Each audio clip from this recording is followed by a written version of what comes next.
ससुराल की नौकरानी। शाम के खाना बनाने का समय हो गया था। नेहा ने सोचा कि सबसे पूछ लेती हूँ कि सब लोग क्या क्या खाने में खाएंगे। सबसे पहले उसने अपनी सास से पूछा, मम्मी जी आज खाने में क्या बना दूँ?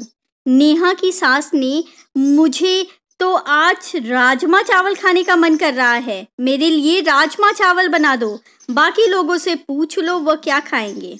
नेहा ने अपनी ननद और देवर से भी पूछा कि मैं आज राजमा चावल बनाने जा रही हूँ, आप लोग क्या खाएंगे? उन्होंने बोला ठीक है भाभी, आप राजमा चावल बना लो, हम भी राजमा चावल खाएंगे। अब बारी थी उसके ससुर से पूछने की।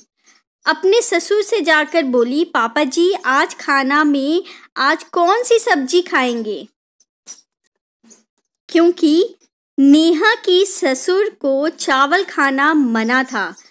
उनको शुगर की बीमारी थी और डॉक्टर ने उन्हें चावल खाने से मना किया था। नेहा के ससुर जी ने कहा, बेटी राजमा के साथ तो चावल ही अच्छा लगता है और मैं भी रोटी खा खा कर बोर हो गया हूँ, आज मुझे भी चावल ही खिला दो। और वैसे भी डॉक्टर ने कभी कभी चावल खाने को तो बोला ही है। नेहा ने कहा ठीक है पापा जी। 9 बजते ही नेहा ने सारे घर वालों को आवाज लगाई, सब लोग खाने के टेबल पर बैठ जाइए, मैं खाना लगा रही हूँ। नेहा सबको राजमा चावल लगा दिया और अपने ससुर जी को भी राजमा चावल ही परोस दिया था। नेहा की सास ने देखा कि नेहा अपने ससुर जी को भी राजमा चावल ही दे दिया है। नेहा की सास ने कहा, नेहा अपने ससुर जी को तुम चावल क्यों दी? इनको तो डॉक्टर ने मना किया है चावल खाने से।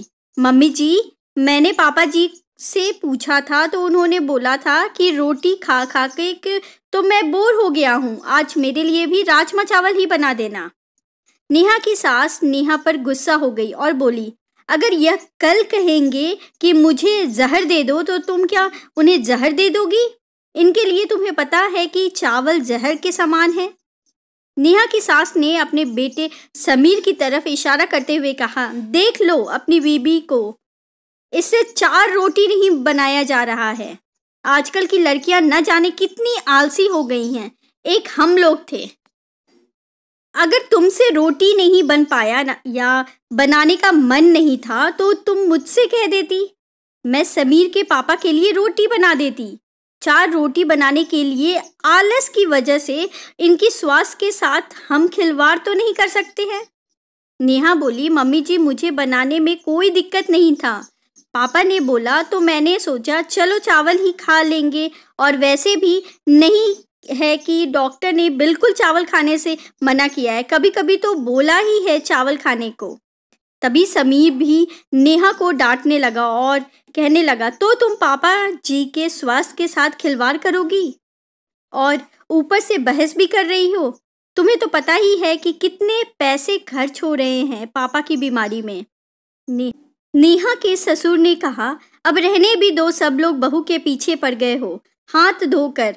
आज के बाद मैं नहीं खाऊंगा चावल, मेरी गलती है, बहू मुझे माफ कर दो, मैंने जो तुम्हें चावल बनाने को कहा ना मैं तुमसे चावल बनाने को कहता और न ही तुम्हें इतना सुनना पड़ता। नेहा की सास ने नेहा को बिना बात की इतना सुना दिया था, लेकिन फिर भी उनको इस बात का बिल्कुल भी अफसोस नहीं था कि नेहा भी एक इंसान है, इसके अंदर भी एक छोटा सा दिल बसता है। नेहा की भावनाएं बहुत ही आहत हुई यह सब देखकर। नेहा की सास हमेशा इस तरह जरा जरा सी बात पर नेहा पर बरस पड़ती थी। नेहा कितनी भी करती अपनी सास के लिए, वह कुछ ना कुछ नकारात्मक ढूंढ ही लेती थी। पति भी मिला था तो माँ का लाडला बेटा ही था। समीर को अपनी माँ में कभी भी गलती दिखाई नहीं देती थी, वह भी अपनी माँ की बातों को लेकर डांट देता था। नेहा अब इसलिए किसी से कुछ नहीं कहती, चुपचाप अपने घर के काम में लगी रहती थी। वह भूल गई थी कि उसके भी कुछ सपने थे, अरमान थे। शादी से पहले कितने सपने देखी थी, अपने पति के बारे में, अपने सास ससुर के बारे में। उसने सोच रखा था कि अपने प्यार से अपने ससुराल को मंदिर बना देगी, लेकिन यह सब ख्वाबों में ही मुमकिन था। असल जिंदगी में कहाँ मुमकिन है।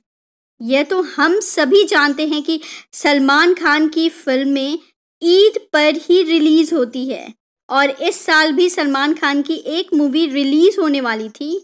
उसने अपने पति से कहा, समीर, हमने बहुत दिनों से मूवी नहीं देखा, इस बार हम मूवी देखने चलेंगे, वह भी फर्स्ट शो में। नेहा ससुराल में आते ही काम करने वाली बाई बन गई थी, लेकिन वह पूरी तरह से ऊब गई थी। शादी का मतलब ससुराल की नौकरानी बनना है, तो फिर शादी करना क्या जरूरी है? अपने पति के साथ वह कुछ रोमांटिक पल बिताना चाहती थी, मूवी देखना चाहती थी। वह हर पल अपने पति के साथ ऐसी बिताना चाहती थी जैसे यह पल कभी जिंदगी में खत्म ही ना हो। समीर ने कहा, ठीक है भाई, मैं टिकट आज ऑफिस में बुक कर दूंगा, इस बार हम चलेंगे मूवी देखने। फ्राइडे का दिन था। नेहा बिल्कुल सज धज के तैयार थी।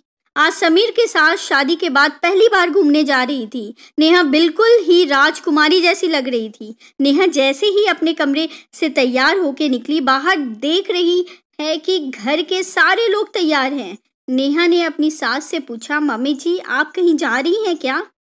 तो नेहा की सास ने जवाब दिया, बहू, तुम्हें पता नहीं है, हम सब को भी समीर सलमान खान की मूवी दिखाने ले जा रहा है। यह सुनते ही नेहा के सपने एक पल में चकनाचूर हो गए। उसने समीर को आवाज दी और अपने कमरे में ले गई। समीर, मैंने तुमसे हम दोनों के लिए मूवी देखने के जाने के लिए बोला था, न कि पूरे परिवार को साथ ले जाने के लिए। समीर, तुम समझते क्यों नहीं? आखिर हमारी भी कोई अपनी प्राइवेट लाइफ है। मैं तुम्हारे साथ अकेले में वक्त बिताना चाहती हूँ ताकि हमारे रिश्ते को मजबूत बना जा सके। जो छोटी बातें हमारे बीच झगड़े पैदा करती है, एक दूसरे के साथ जब हम समय बिताएंगे तो उसको दूर करने के तरीके ढूंढ लेंगे। थोड़ा एक दूसरे के करीब आएंगे और अपने इस भागम भाग जिंदगी में कुछ प्यारे पल अपने रिश्ते के लिए निकालेंगे। लेकिन समीर तो भाई अपने परिवार का प्यारा बेटा था। मोहल्ले वाले तो समीर को रामायण की राम की उपाधि तक देते थे। उसने बोला, नेहा, तुम मेरे परिवार वालों से इतना जलती क्यों हो? तुम्हें मेरे परिवार वालों के साथ वक्त बिताने में क्या परेशानी है? तुम्हें बस सिर्फ अकेले घूमना है और मेरे परिवार वालों या मेरी माँ को ले जाने में तुम्हें क्या तकलीफ है? देखो भाई, तुम्हारे मायके में माँ बाप को अकेले छोड़ देते होंगे, लेकिन हमारे यहाँ नहीं। हम जो भी काम करते हैं सारे परिवार मिलजुल कर करते हैं। पता नहीं तुम्हारे माँ बाप ने क्या सिखाया है। तुम्हें यह समझाना चाहिए कि ससुराल में सास ससुर ही तुम्हारे माँ बाप हैं। देवर ननद तुम्हारे भाई बहन समान हैं। मैंने सोचा भी नहीं था कि तुम इतनी बुरी हो, हमारे परिवार वालों के बारे में ऐसा सोचती हो। नेहा बोली, इसमें माँ बाप या तुम्हारे परिवार वालों को छोड़ने की बात कहाँ से आ गई? समीर, वो सब अकेले बाहर घूमने जाते हैं तो क्या हमें लेकर जाते हैं? तुम्हारे भाई बहन जब मर्जी जहाँ घूमने चले जाते हैं, तुम्हारी मम्मी पापा भी अक्सर जाते हैं, तो क्या वह मुझे लेकर जाते हैं? लेकिन एक दिन मैंने तुम्हारे साथ मूवी देखने की बात क्या कह दी? तुम्हें तो लगने लगा कि मैं तुम्हारे परिवार वालों को अहमियत ही नहीं दे रही हूँ। हमारी अपनी भी तो जिंदगी है।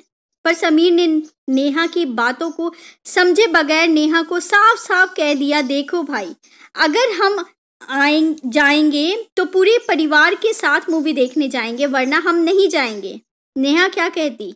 नेहा भी साथ में चल दी। सिनेमा हॉल जाने से पहले मम्मी जी रास्ते में ही एक मंदिर पड़ता था। पहले नेहा को मंदिर लेके गई, उसके बाद मूवी देखने गए। नेहा मन ही मन सोच रही थी, मैंने क्यों मूवी आने की बात कह दी? इससे तो अच्छा मैं घर पर रहती, कम से कम अपने पसंद की सीरियल तो देखती। नेहा मूवी देखकर आने के बाद मन बना लिया था कि अब वह कुछ भी नहीं कहेगी। जो घर वाले कहेंगे या समीर कहेगा बस वही करेगी। अब वह अपने मन से कोई खाना बनाती न ही कुछ कहती। जो घर वाले कहते वह सिर्फ करती थी। नेहा और समीर के रिश्ते में बिना बात की दरार पड़ चुकी थी। समीर को लगता था कि नेहा को उसके घर परिवार वालों की बिल्कुल भी चिंता नहीं है, जबकि सच्चाई यह नहीं थी। नेहा हमेशा अपने सास ससुर या देवर ननद का ख्याल रखती थी। समीर और नेहा की सास को छोड़कर नेहा सबको पसंद थी, चाहे ससुर हो या उसके देवर ननद हो। दोस्तों, हमारी जिंदगी में भी कई बार ऐसी ही होता है। हम एक दूसरे को समझाने के बजाय एक गलती के कारण उस इंसान के बारे में एक गलत अवधारणा बना लेते हैं। हमें लगता है कि वह इंसान ऐसा ही होगा, जबकि वह ऐसा नहीं होता है। अगर हम अपने जीवन की गाड़ी को संतुलन में रखकर चलाना चाहते हैं तो हमें एक दूसरे को समझना होगा, एक दूसरे की भावनाओं का ख्याल रखना होगा। और पति पत्नी के रिश्ते में खासकर यह ज़रूरी है, पति को भी इस बात को समझना होगा कि एक लड़की जो अपना घर परिवार सब कुछ छोड़कर एक नई दुनिया में आ जाती है, जो उस लड़की की दुनिया नहीं होती है, उसी को अपना घर मानने में थोड़ा तो टाइम लगेगा। यह बात ससुराल वाले को भी समझना पड़ेगा और बहू के भी पसंद और नापसंद दोनों का ख्याल ससुराल वालों को भी रखना पड़ेगा। सिर्फ अपनी पसंद और नापसंद थोपना या कहाँ की समझदारी है।